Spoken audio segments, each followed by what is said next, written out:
এই মেয়েটি একটি ফক্স, যার কিনা 9টি লেজ আছে। সে 500 বছর পর হঠাৎ করে মুক্ত হয়ে গেছে, আর এই ছেলেটি সেই ফক্সকে ভালোবেসে ফেলে। আসলে 500 বছর আগে ফক্স মেয়েটি একটি সুন্দর মেয়ের রূপ নিয়ে পৃথিবীতে এসেছিল। সবাই তাকে দেখে ফিদা হয়ে যায়, চারদিকে শুধু তার রূপেরই ভার ছিল। গ্রামের কৃষক থেকে শুরু করে দোকানদাররা পর্যন্ত তার রূপের মায়ায় পড়ে যায়। নিজের স্বামীদের এই মায়াজাল থেকে বের করার জন্য গ্রামের মহিলারা একটি দেবীর পূজা করে। তখন দেবী ওই ফক্স মেয়েটির 9টি লেজ কেটে দেয় এবং একটি ছবিতে বন্দী করে ফেলে। এখন 500 বছর পর একটি ছেলে ওই ছবিতে আবার 9টি লেজ এঁকে দেয়, যার ফলে ফক্স মেয়েটি মুক্ত হয়ে যায়। তখন হঠাৎ করে আবহাওয়া খারাপ হয়ে যায়, তাই ছেলেটি ভয়ে সেখান থেকে পালাতে শুরু করে, কিন্তু সে হঠাৎ করে হোঁচটকে পড়ে যায়।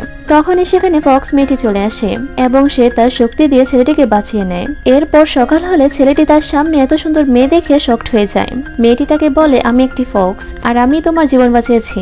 কিন্তু ছেলেটি তার কোনো কথাই বিশ্বাস করে না, যার কারণে মেয়েটি বাধ্য হয়ে তার আসল রূপ দেখিয়ে দেয়, যেটা দেখে ছেলেটি পুরো শকড হয়ে যায়।